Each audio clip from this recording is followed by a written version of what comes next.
Hi, welcome to my channel, The Magic of Math. Today, my video is part B of a two-part video series, and it is for preparing for a grade 6 state assessment, or maybe an end-of-the-year school assessment that your school is giving. So this is our state of Massachusetts. We call it the MCAS, and these are the questions that they released at the end of 2018. And our students in grade 6 are not allowed to use calculators when they take their end of the year assessment. So what these questions represent is what every grade 6 student should know and be able to do by the end of their grade 6 year. So we follow the Common Core grade 6 standards, and these are specific questions from an end of the year Massachusetts assessment from 2018. They release about half of the questions that students are asked at the end of a year. So the teachers get to know all of the standards that were assessed after the test was given, but we only find out half of the questions that students actually physically saw. They retain half that possibly they might see. So the part A of this video showed 13, and this part B is going to show the other 13 questions that students see. And just a reminder, no calculators. So this is a reference sheet that all students are provided, and they can refer to it at any point during their state assessment. The first half is the conversions that they're allowed to see and what they don't have to have memorized. And the second half, the bottom half of the reference sheet, is the area formulas and volume formulas. And our students are allowed to refer back to this reference sheet during any question of the exam. So please, at any time during this video, when you're doing independent work, feel free to use the chapters in my video and go back and refer to these formulas and conversion tables. Here's our first question. So how I would like to go through this video, just as I did in part A, I'm going to read the question to you, ask you to pause, solve it on your own, and then come back and see the worked out solution. And that will be your practice. So here we go.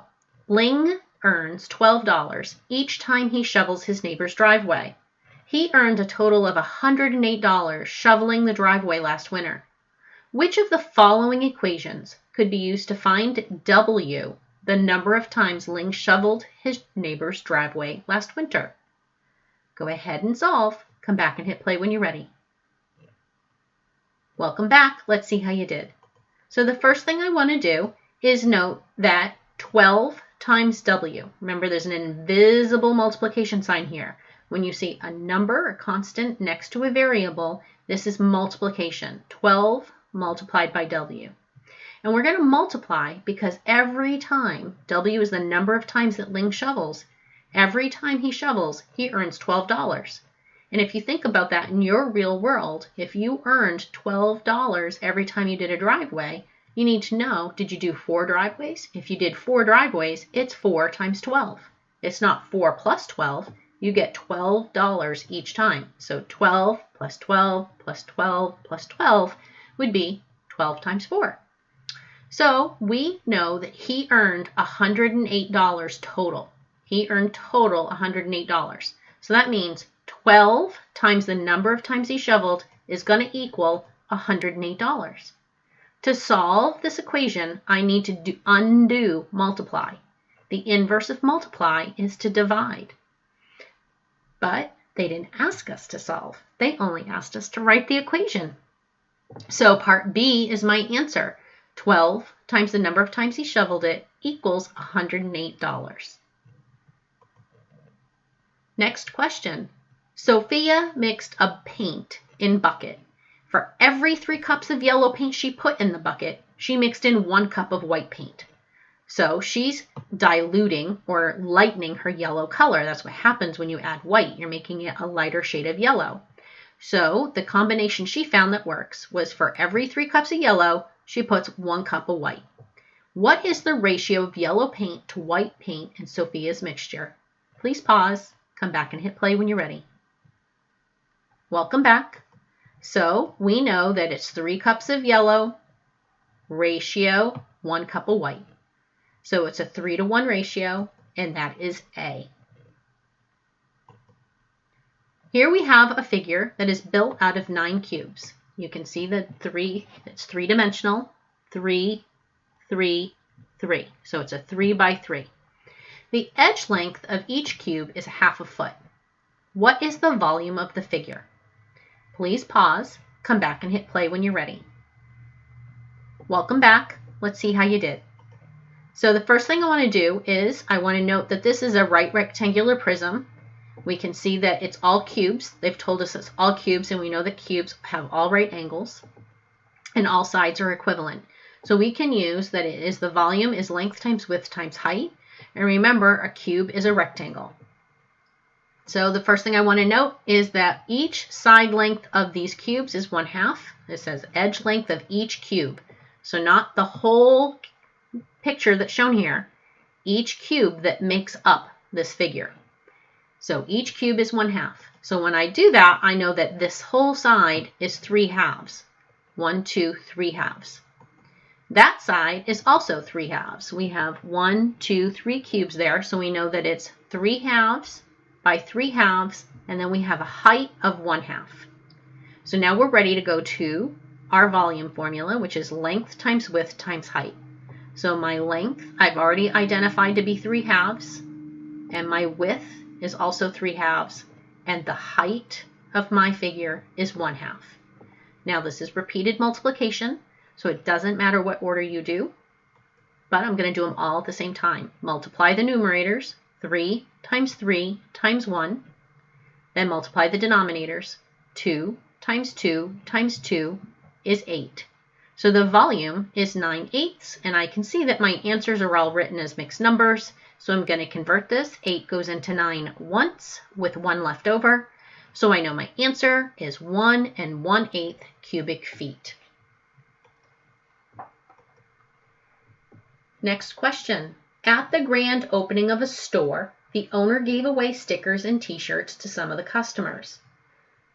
Noting that a total of 180 customers visited the store at the grand opening, every 10th customer received a free sticker, every 25th customer received a free t-shirt. So this is part A.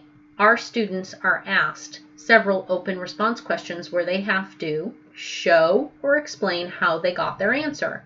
So I'm going to ask you to pause, practice showing your answer on paper, come back and hit play when you're ready to check your work. Welcome back. So we know that every 10th customer received a free sticker. They're asking us what is the total number of customers who received a free sticker. We need to go back to what we know. Every 10th customers out of 180 total. So I'm going to make an organized list. You may approach this differently. I'm just giving you a visual. So the first customer to get a sticker is customer 10, customer 20, customer 30, 40, 50, 60, 70, 80, 90, 100, 110, 120, 130, 140, 150, 160, 170, 180. So those are the specific customers, the 10th, the 20th, the 30th, and so on.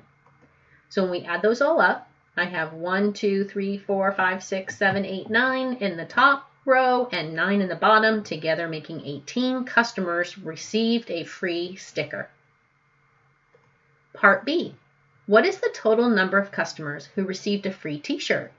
Remember to show or explain how you got your answer. These bulleted items are the same from Part A. Please pause, come back and hit play when you're ready. Welcome back. Let's see how you did. So we know that every 25th customer received a free t-shirt, and that's what we're being asked. We're asked to find how many customers in total received a free t-shirt. So I'm going to do the same thing. I'm going to make an organized list. So the first one to receive a t-shirt was customer 25. Then the 25th after that would be 50, 75, 100, 125, 150, 175. I'm not going to go to the next one because 175 plus 25 would be 200, and I only had 180 customers. So 1, 2, 3, 4, 5, 6, 7 customers received a free t-shirt. Part C. What is the total number of customers who received both a free sticker and a free t-shirt? Don't forget to show or explain how you got your answer. Go ahead and pause, come back and hit play when you're ready. Welcome back. So I'm going to bring forward what we know from Part A, our free sticker every 10th customer, and what I made for an organized list for a free t-shirt every 25th customer. And together, we're going to see which ones got both. So customer 50 got both, customer 100 got both, the 150th customer got both. So at the end, we have 1, 2, 3 customers that received both the free sticker and the free t-shirt. Remembering that these were my free sticker customers and these were my free t-shirt customers. Next question. Consider this inequality: 2x plus 5.5 is less than 20. The instructions ask you to select 2 values of x that would make the inequality true. So this is what we call a multiple select. So it's not multiple choice where you're just selecting one. You're going to have to pick 2 of these to answer. Go ahead and pause. Come back and hit play when you're ready. Welcome back. Let's see how you did. So I'm making a little workspace here because I'm actually going to go through all 5 of these to show you. I think it's best practice. That way it double checks to see if you've made an error, because you might have made an error and pick what you think is true. And if you get 3 of these or you only get 1, you know you've made an error. So how we want to first approach this is understanding that we are looking for 2. Second, we're going to replace x with this value because that's what they're asking us. These are the values of x that they're giving us to pick from, and we want to know when we plug that in for x and evaluate, is this inequality true? Remembering that it's less than 20. So 2 times 9.4 plus the 5.5 must be less than 20. First, I'm going to multiply 2 times 9.4. You may have multiplied and got 18/4. That simplifies to 9 halves. 9 halves simplifies to 4.5. 4.5 and 5.5 are equivalent to 10. 10 is less than 20. So that checks. Next question. I'm going to take my value that's given for b and plug that in for x. 2 multiplied by 19 halves gives me 19. 19 plus 5.5 is 24.5. 24.5 is not less than 20. So B is not a solution. Part C gives us a choice that x would be 5. So I'm going to replace x in my inequality with 5. Multiply and I get 10. Add and I get 15.5. 15.5 is less than 20, so that checks. So some students may stop right here and say, I have my 2 checks. I'm going to keep going to ensure that I have not made a math error. So the next one I want to do is I'm replacing x with the value given in choice D with 7.25. Multiplying, I get 14.5. 14.5 plus 5.5 is exactly 20. 20 is not less than 20. It's equal to, and there's no line here saying less than or equal to. So 20 is not less than 20. And my final option was 8.5. Replacing x in my inequality with 8.5. First you multiply. 2 times 8.5 is 17. 17 plus 5.5 is 22.5. 22.5 is not less than 20, not a solution. So A and C were the values that made this inequality true. Next question. Carmen's living room floor has a shape and dimensions that are shown in this diagram. You're being asked, what is the area of Carmen's living room floor? Please pause. Come back when you're ready. Welcome back. So this is what I call a composite figure. It is not a perfect rectangle or square or triangle or circle. There's nothing here that's a perfect figure. It's composed of 2 different rectangles. So we're finding area. First, we got to make sure we know what we're finding, area. I'm going to divide this figure into 2 rectangles. Now, some people might go across this way and divide it into this small rectangle here and then this larger rectangle. I just happen to eyeball it and look at it this way. So I'm going to model this solution. So I see that this side, this long side, is 21, and this short side right here is 8. I'm looking for this measure. So I know that 21 subtract 8 is 13, and this missing side that's not labeled here is 13. And I need to know this dimension to find the area of this rectangle. I have the length and width of the smaller rectangle, so I'm all set. Let's go find the areas. So first I'm going to find the area of my larger rectangle on the left. Area is equal to length times width. My length and width, and those are interchangeable. You could do 18 times 13 or 13 times 18. When multiplied, I get 234. The second rectangle is 8 by 12. So area is length times width. My dimensions of length and width are 8 and 12. When multiplied, I get 96. It's a composite figure. It's composed of 2 different rectangles, so I need to add these areas together to get the total area of the living room. 234 plus 96 is equal to 330. So option C, choice C, 330 square feet. Ethan's car can travel 30 miles per gallon of gasoline. Gasoline cost $4 per gallon, including the tax. Ethan drove his car 180 miles on his trip. What was the total cost in dollars of the gasoline that the car used for Ethan's trip? Go ahead and pause. Come back and hit play when you're ready. Welcome back. Let's see how you did. So this is a ratio. We get 30 miles per gallon. So this is a ratio, $30 for 1 gallon of gas. That's how far his car can go. For every gallon, he goes 30 miles. We know that he is going to travel a total of 180 miles on his trip. So we need to know if he can go 30 miles on 1 gallon, how many gallons of gas are he going to use when he goes 180 miles? That's a proportional relationship. So cross product 30x equals 1 times 180. To solve, I'm going to undo. Remember, there's an invisible multiplication here. 30 times x. The inverse of multiply is to divide both sides by 30. What you do to one side, you must do to the other. And 180 divided by 30 is 6. So I know that he traveled on 6 gallons of gas.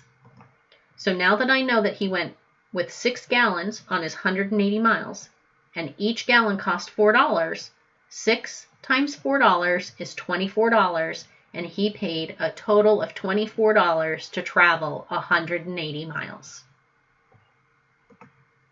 Next question. Which of the following statements best describes the solution of the inequality x is less than 9? Please pause, come back and hit play when you're ready. Welcome back. So the first thing I'm going to do is draw a number line, and I'm going to label it. Because this cannot be equal to 9, we're going to use an open circle on 9. So that means that it can be anything less than 9, but it's not shaded in, so it cannot be equal to 9. And then this arrow marks the solutions to this inequality. Noticing that my arrow goes on infinitely because it can keep going into the negative values. And it's any value in between all of these numbers. So it could be 8.9, 8 1/3, 2.4. It can be negative 1.5. All of these numbers. So our solution is that it's going to be, there are infinitely many solutions because our arrow goes on infinitely and never ends. Next question. Ms. Ashley planned to stay at a hotel that charges $88 per night for a room and $20 per night in fees and taxes. She used this expression to calculate the cost of staying in the hotel for n number of nights, 88n plus 20n.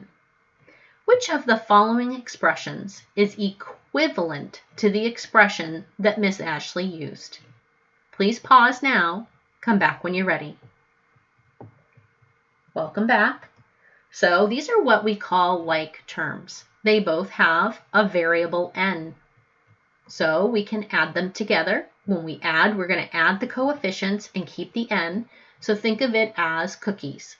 I have 88 cookies. You have 20 cookies. We're going to put all of our cookies in the same bucket. 108N. So now we have 108 cookies. 88 plus 20 is 108.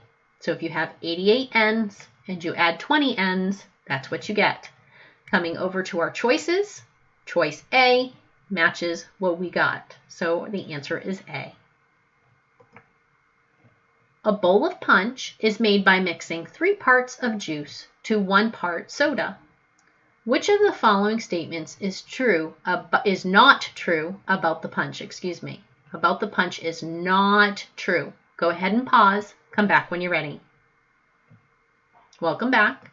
So here I'm going to total up my parts. So I'm putting in my punch bowl 3 parts of juice and 1 part of soda. So my punch is a total of 4 parts. So when I look at this, I'm going to have 3 of the 4 parts are juice and 1 of the 4 parts is soda. Together, all of this makes my punch. So I go back up and check. Soda is 1/4 of the punch. Soda, that's what I've got, 1/4 of the punch, so that checks. Juice is 3/4 of the punch. That also checks. The amount of the soda in the punch is half the amount of the juice in the punch. That's not true. 1/4 is half of 1/2, not of 3/4. So there's my not true. But I'm going to go one step further and just check to make sure that I've done the correct thinking. The amount of juice in the punch is 3 times the amount of soda in the punch. That's true. 1/4 times 3 is 3/4. 1 to 3. 1 times 3. It checks. So my answer that is not true is the amount of soda. So you can see that you want to consider all your choices. Our next question tells us that the scale on a map shows that 1 inch represents 18 miles. The distance on the map between Olivia's town and her grandmother's town is 4.5 inches. You need to find what is the actual distance between the 2 towns. Go ahead and pause. Come back and hit play when you're ready. Welcome back. So this is a ratio. Anytime we have scale, we know that 1 inch is 18 miles. So we know that that's going to be equivalent to 4.5 inches to the unknown X number of miles. Cross product 1 times X is equal to 18 times 4.5. 18 times 4.5, line it up. 5 times 8 is 40. 0, carry the 4. 1 times 5 is 5 plus 4 is 90. Bring down your 0. 4 times 8 is 32. 2, carry the 3. 1 times 4 is 4 plus 3 is 7. Now I'm going to add 0. 9 plus 2 is 11. 1 and carry the 1. 1 plus 7 is 8. Don't forget to check for your decimal. I need 1 decimal place, so I'm going to put it right here and get an answer that X is equal to 81. So now I know that the distance between the 2 towns is an actual 81 miles. And there you have it. There's the second half of the released questions from the 2018 Massachusetts End of the Year Assessment. I hope you found this useful and good practice for your end of the year. And that is the magic of math. I hope you'll subscribe to my channel and get notifications for when I release new videos, and that you'll check out my different videos already on my channel. Please give me a thumbs up and have a great day.